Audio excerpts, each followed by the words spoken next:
Bonjour. Bonjour à toutes et à tous. Je suis Zilane Pelletier, étudiant à Polytech.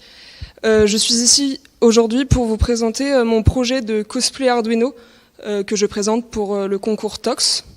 Donc pour celles et ceux qui ne sauraient pas qu'est-ce que le cosplay, je pense que vous comprenez un peu mieux en me voyant. La création d'un costume à partir d'un personnage fictif, donc de la chevelure jusqu'aux chaussures. Et quoi de mieux que de rajouter de l'électronique pour le rendre réaliste? C'était l'idée principale de ce projet. Donc ce personnage est un apprenti super-héros avec un pouvoir d'explosif de l'œuvre My Hero Academia.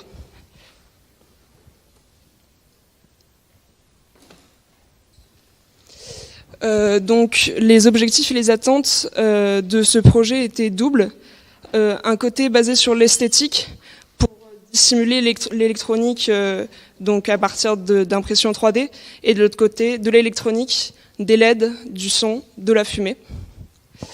Je suis partie de modèles en carton, des schémas, pour ensuite partir sur de la modélisation 3D réalisée avec le logiciel OneShape. En ce qui concerne l'électronique, j'ai utilisé des cartes Arduino, donc pour des aspects plus simples, du contrôle des LED jusqu'à l'appareillage Bluetooth et le contrôle du son simultané. Donc le matériel nécessaire pour ce projet était des cartes Arduino, différents modules, des modules relais, Bluetooth, MP3, et aussi un module fumée, donc une résistance chauffante associée à un ventilateur pour expulser la fumée. Le temps de recherche sur l'électronique, de montage et de programmation était à peu près d'une 60aine d'heures. À savoir, je commençais à coder en électronique, j'ai vraiment appris cette année hardware et software en électronique. Et en ce qui s'agit de l'esthétique, donc les impressions 3D sont les choses les plus volumineuses qu'on peut voir maintenant. Le plus compliqué sur celle-ci était les fissures pour entrevoir les LED. Donc tout à l'heure, pendant la démonstration, vous le verrez sûrement plus précisément.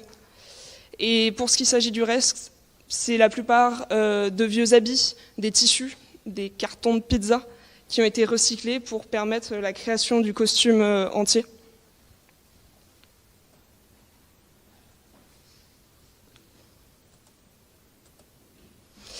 L'intérieur du projet, donc ce qui est visuel, donc les bandeaux LED programmables avec plusieurs algorithmes pour faire des effets d'explosifs différents.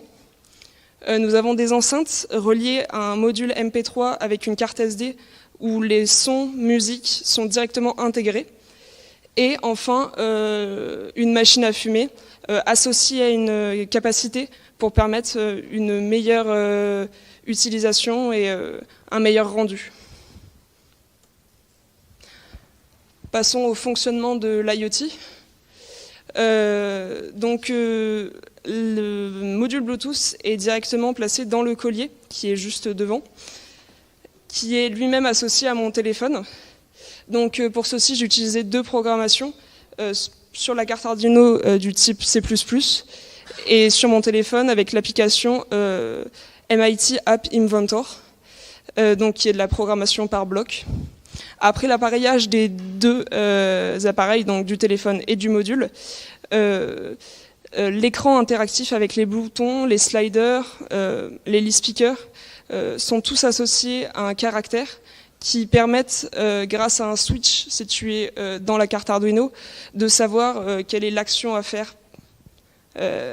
Donc allumer les LED, changer le volume, mettre une nouvelle musique, etc.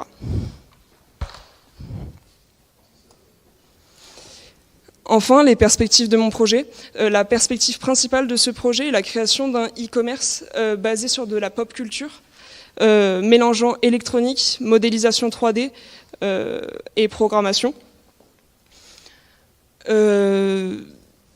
Durant mon parcours pour la création de ce projet, je me suis rendu compte que l'électronique pouvait être vraiment un avantage dans le cosplay ou même dans les objets du quotidien pour les embellir. Enfin, je peux vous présenter le début de mon prochain projet qui est des ailes dépliables directement associées à de l'Arduino, à de l'IoT etc. Merci de m'avoir écouté.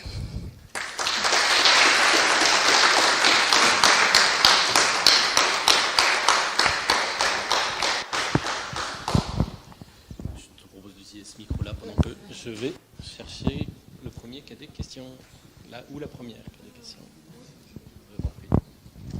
Merci Hélène pour ta présentation, elle était vraiment top. Je trouve ça incroyable ce que tu as fait déjà.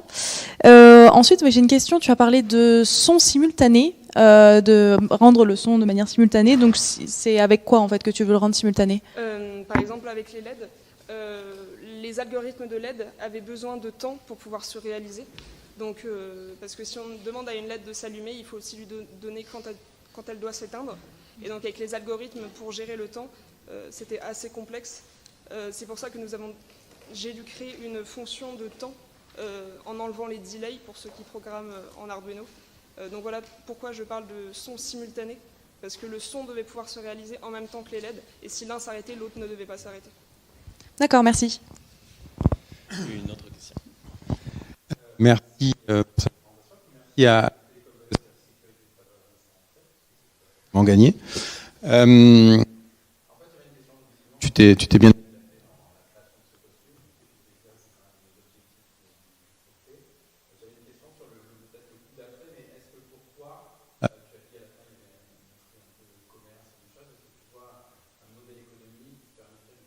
Genre de choses ou des sites par exemple de cosplay, il en existe très très peu, et surtout basés sur les impressions 3D. Donc je me suis projetée dedans en pensant que je pouvais ajouter un peu quelque chose en ajoutant l'électronique par exemple. Je pense que dans le futur, par exemple durant des concours, des conventions, l'électronique va devenir nécessaire pour embellir les cosplays. Donc je pense que baser un commerce dessus deviendra rentable et même intéressant pour la suite. Donc voilà. Merci beaucoup. Allez, une dernière. Du coup, oui, merci pour ta présentation. Du coup, ça veut dire que ton projet, c'est à terme de fabriquer les choses pour les autres ou de partager tes créations et de montrer que c'est possible avec des technos alternatives. Enfin, j'ai envie de savoir un peu où ça va.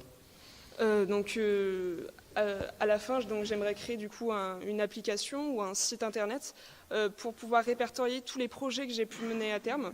Donc par exemple ce projet-ci avec plusieurs types de comptes rendus, avec les schémas, les fichiers d'impression 3D, pour pouvoir du coup les vendre, etc. Et pour permettre aux autres de construire, mais en donnant mes bases, par exemple les schémas électroniques, tout le matériel nécessaire, etc. Mais pas moi de construire la chaîne pour apporter à d'autres personnes. Donc faire part de ton expérience pour pouvoir motiver les autres à se mettre à l'IoT dans le cosplay. Ok. Et oui, une question récurrente, effectivement, dans l'open source, c'est l'open source hardware. Et si on donne les plans, est-ce que finalement on vend quelque chose ? Voilà. Merci beaucoup.